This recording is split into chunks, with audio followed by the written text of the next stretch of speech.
নমস্কার, NS Bengali ব্লগে তোমাদের অনেক অনেক স্বাগত আর অনেক অনেক ভালোবাসা দিয়ে আজকের ভিডিওটা শুরু করছি। তো আজকে সকাল সকাল উঠে আগে স্নান করিনি, সকাল সকাল উঠেছি বলতে আজকে একটু লেট হয়ে গেছে উঠতে, কারণ আমার মন মেজাজ ভালো ছিল না, কারণ যেহেতু আজকে সরস্বতী পুজো। তো এই কারণের জন্য আরও ভালো লাগছিল না। কেন জানো? কারণ প্রত্যেক বছর আমি আমার বান্ধবী মানে আগের থেকে শপিং করা শুরু করে দিতাম যে সরস্বতী পুজোয় কী পরবো কি না পরবো। তো ওকে খুব মিস করছিলাম, তো সকালবেলা হোয়াটসঅ্যাপে ওর সাথে একটুখানি কথা বললাম। তো যাই হোক, ভালো লাগছিল না, ওই জন্য উঠিও নি। 8টার সময় ঘুম থেকে উঠেছি আজকে, এত দেরি হয়ে গেছে। তো উঠেই আগে ব্রাশ টাশ করে নিয়ে স্নানটা সেরে নিলাম, নিয়ে জামা কাপড় মেলা হয়ে গেছে। মার এদিকে সকালবেলা অনেক ভোরে উঠেছে আজকে, ভোরে উঠে সব ঘরটা সব লেপেছে। এই দেখো সব ঘর লেপেছে, চট পেতে রেখেছে, কারণ লেপেছে তো যদি পায়ে পা দিয়ে আর কি হাঁটি এমনি তাহলে পড়ে যাব, ওই জন্য মা চট পেতে দিয়ে গেছে। আর ঠাকুরের বাসনও মার মাজা হয়ে গেছে। আজকে হয়তো বৃহস্পতিবার মনে হয়, আজকের বারটা ঠিক মনে পড়ছে না, মনে হয় আজকে বৃহস্পতিবার। তো যাই হোক, আমি এখন জামা কাপড় মেলা হয়ে গেছে আর সিঁদুর টিঁদুর পরে নিলাম। এখন ভাবছি কি যে আজকে যেহেতু সরস্বতী পুজো, আজকে প্রতিদিন তো নাইটি পরি, আজকে একটু শাড়ি পরি। তো ওই কারণের জন্য ভাবলাম যে একটুখানি শাড়িটা পরে নিই। তো এই দেখো, রেড আর যেটা আর কি ইয়েলো কালারের শাড়ি আছে, এটা আমি খুব পরতে ভালোবাসি। তোমরা বেশিরভাগই দেখেছো না, শাড়ি যেটুকুনি বা পরেছি বাড়িতে এই শাড়িটাই বেশি পরি। তো যাই হোক, এখন চুলটা একটু বেঁধে নেবো, বেঁধে নিয়ে ভাত বসাবো। মা ওদিকে গেল সব কাজ সেরে এখন স্নান করতে। আর সকাল সকাল আগে কি করতাম, হলুদ দিয়ে স্নান করতাম, এখনও হলুদ দিয়ে স্নান করেছি, কিন্তু সেই মজাটা নেই যেই মজাটা আগে ছিল, বিয়ের আগে যে মজাটা করে এসেছি। তো সেই মজাটা একদমই উঠে গেছে। যাই হোক, আর এখানে নতুন দেখলাম একটা জিনিস, হলুদের মধ্যে নিম পাতা দিয়েছে, নিম পাতা তেল হলুদ দিয়ে মাখানো। তো মা মেখেছে। আর আমাদের বাড়িতে হয়তো কি শুধু আর কি কাঁচা হলুদ আর হলো তেল, সর্ষে তেল। তো এই দুটো দেখে নিম পাতা কোনোদিনও দিয়ে মাখিনি, এই প্রথম নিম পাতা দিয়ে মাখলাম। তো যাই হোক বন্ধুরা, এখন ভাত বসায় নয়, প্রচণ্ড লেট হয়ে যাবে। ভাতটা করে নিই, তারপরে দেখা যাক কী রান্না করা যায় না করা যায়। মা ততক্ষণে মনে চলে আসবে। আর আজকে বৃহস্পতিবার যদি হয় তাহলে মার তো পুজো দিতে অনেক টাইম লাগবে। তো দেখি সকালের কিছু খাবার যদি ব্যবস্থা করি। ছিম রয়েছে মনে হয়, দেখি ছিম টিম কেটে কুটে যদি কিছু করা যায়। চলো বন্ধুরা, তোমাদের সাথে পরে দেখা হচ্ছে, কাজগুলো ছেড়ে নিই ঝটাপট করে।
ওইদিকে আমি চলে আসলাম রান্নাঘরে রান্না করতে। তো অর্ধেক কাটাকুটি হয়েই গেছে।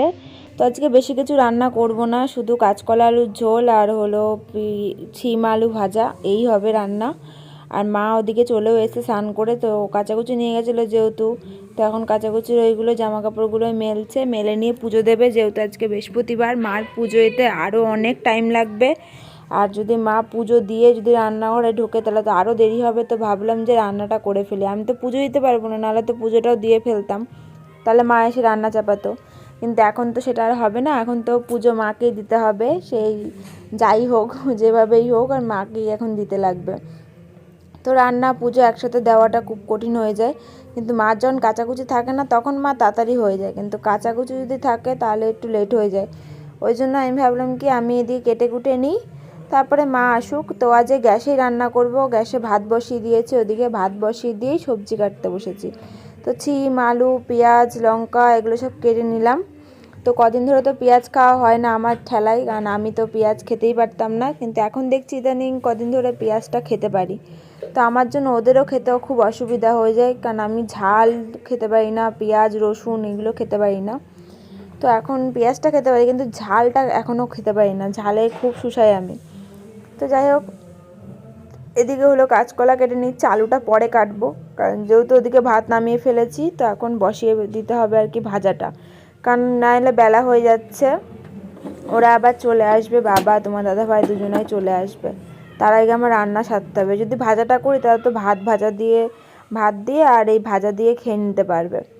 তারপরে না আস্তে আস্তে করি তরকারি হলো, কিন্তু তোমার দাদাভাই আজকে লেট হবে আসতে, ও বলেই দিয়েছে যে আমার দেরি হবে, 12টা বেজে যাবে, আজকে তাড়াতাড়ি করে কি তুমি খেয়ে নিও। আর বাবা তো 12টার দিক করেই আসে, সেটা তো আর নতুন করে বলার কিছু নেই, এসেই তো স্নান দান করে তারপরে একবারই খাই, তোমাদের তো আগেও জানিয়েছি। তো যাই হোক, এখানে আমি ভাজাটা বসিয়ে দিচ্ছি, ভাজাটা হয়ে যাক। বাইঙ্গা লাইছি তো আমার এক মাথা নাই বাইরে পুরা গাইলে এটা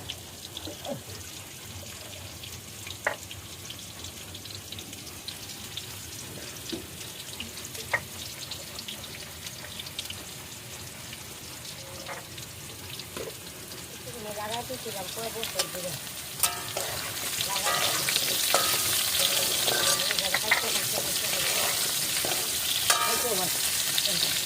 আমি একটা মাঝে দিয়েছি আজকে তো জ্বালাইতে করতে চা করে নিলাম মার জন্য আর আমার জন্য 2 কাপ চা। আর তারপরে তো দেখলেই যে গাছে আমাদের আদা হয়েছে, তো ওই আদায় মা পেরে নিয়ে আসলো, কারণ ঘরে দেখলো আদা শেষ। তো বাবা তো এখন কাছ থেকে লেট হবে আসতে, তো আদাটা লাগবে, আদা ছাড়া তো আর কাঁচকলা আলুর ঝোল ভালো লাগতো না, তাই আর কি আদা দিয়ে আর কি করা হবে। তাই গাছে থেকে গেছে কত বড় বড় আদা হয়েছে। তো যাই হোক, টুকরো টুকরো হয়ে গেছে, তো মা সেটাই বলছে যে ভেঙে ফেলেছি আমি। আর এখানে দেখো যে প্রসাদ দেখছো, এটা হলো কাকি দিয়েছে, পাশের বাড়ির কাকি। তো এত শক্ত, মা বলছে কি ভাঙতেই পাচ্ছি না, এত শক্ত।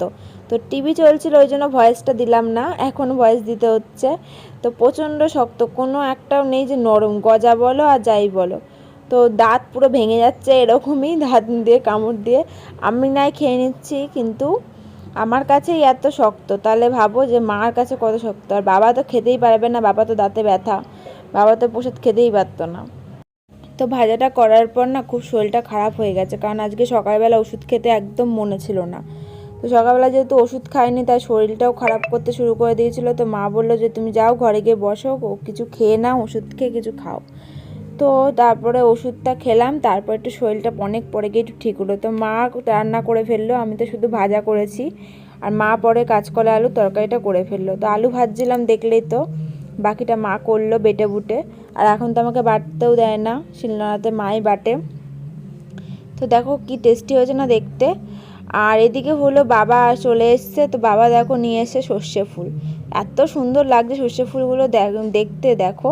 তো সর্ষে ফুলের বড়া খাবো রাত্রেবেলা, কারণ আজকে তরকারি শুধু এক তরকারি আর ভাজা হয়েছে, তো এটা তো দুপুরে খাওয়া হয়ে যাবে, কিন্তু রাতের জন্য তো আবার কিছু করতে হবে। রাতে তো আমরা বেশিরভাগই তরকারি না থাকলেও কি সেদ্ধ দিয়ে খেয়ে নিই, কারণ গরম গরম ভাতের সাথে আলু সেদ্ধ টমেটো সেদ্ধ এইসব দিলেই হয়ে যায়, সিম সেদ্ধ যখন যেটা থাকে তখন সেই সেদ্ধ দিয়েই আমরা খেয়ে নিই। আর গরম গরম ভাতের সাথে কী লাগে বলো। তো এখানে যাই হোক এখন সর্ষে ফুলগুলো ছাড়িয়ে নিচ্ছি। তো আমাদের দুপুরের খাওয়া দাওয়া হয়ে গেছে কমপ্লিট।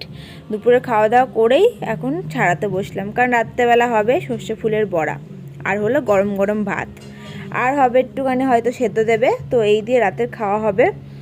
আর ওই জন্য এখন ছাড়িয়ে নিচ্ছি। যদি এটা রেখে দিই রাতের জন্য তো আরও বেশি দেরি, বলো, তখন আবার ছাড়াতে হবে ঠান্ডার মধ্যে। আর এখন অবশ্য গরম পড়তেই শুরু হয়ে গেছে, গরমটা একটু পুরো পড়াই হয়ে গেছে শুরু।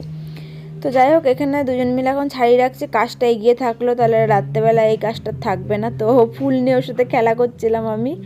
যাই হোক, দুজনে মিলে ছাড়িয়ে নিচ্ছে। দেখো তোমার দাদাভাই দেখো ফুলের গোছাটা, মানে ফুল নেই, এমনি ডান্ডিগুলো দিচ্ছে, প্রপোজ করছে আর কি। তো এই নিয়ে দুজনে মিলে হাসাহাসি করছে, বলছে হ্যাঁ ফুল তো নেই, ডান্ডি দাও, আর কী করবা। এটা বলছে হ্যাঁ এটাই নাও, এটাই তোমার জন্য। তো এই নিয়ে দুজনে মিলে গল্পও করছি, আড্ডাও হচ্ছে, আর এদিকে টিভিও দেখছি, টিভিও চলছে কিন্তু সিআইডি দেখছি। তো দেখো এখানে ছাড়িয়ে নিচ্ছি। ফুলগুলো কিন্তু খুবই সুন্দর দেখতে, টাটকা, পুরো বাবা বাজার থেকে নিয়ে এসছে, মনে হচ্ছে বলো তো কি গাছের থেকে ছিঁড়ে নিয়ে আসা ফুলগুলো, এত সুন্দর লাগছে দেখতে। তো যাই হোক, এখানে সর্ষে ফুলগুলো ছাড়িয়ে নিয়ে একবারে ধুয়ে জল ঝরিয়ে রেখে দেবো, তাহলে রাত্রেবেলা কোনো অসুবিধা হবে না। বেসন নিয়ে আসতে হবে, কারণ ঘরে বেসন শেষ হয়ে গেছে। তো সন্ধেবেলা আসবে যখন, তোমার দাদাভাই হোক আর বাবাই হোক, যেই একজন নিয়ে আসবে কাজ থেকে যখন আসবে তখন। তো দেখো সর্ষে ফুলগুলো সব ছাড়ানো হয়ে গেছে, দেখতে কি দারুণ লাগছে না বলো, হলুদ আর সবুজের কম্বিনেশনটা আর কি খুবই ভালো লাগছে। তো অনেক কটাই হয়েছে, বড়াটাও হয়ে যাবে, সবার আরামসে পেট ভরে খাওয়া হয়ে যাবে ভাত। তো যাই হোক, এদিকে ছাড়িয়ে নিলাম। আর তারপরে কাকি আসলো, কাকি এসে প্রসাদ দিল। কাকি আর কি ঠাকুরকে দিচ্ছে দেখো সন্দেশ, কুল, আপেল, কারণ আজকে যেহেতু সরস্বতী পুজো তাই। তো প্রথম বছরের প্রথম কুল খাচ্ছি এই আজকে আমি। তো এখানে হাসছিলাম, তোমার দাদাভাই ভিডিও করে দিচ্ছে। আর তারপর চলে আসলাম একবার রাত্রেবেলা। তো রাত্রেবেলা খিদে পেয়ে গেছিলো সন্ধ্যেবেলা, তো ভাবলাম কি খাবো, তো ভাবলাম কি আমুল দুধ রয়েছে, তো তোমার দাদাভাই গরম জল করে দিল।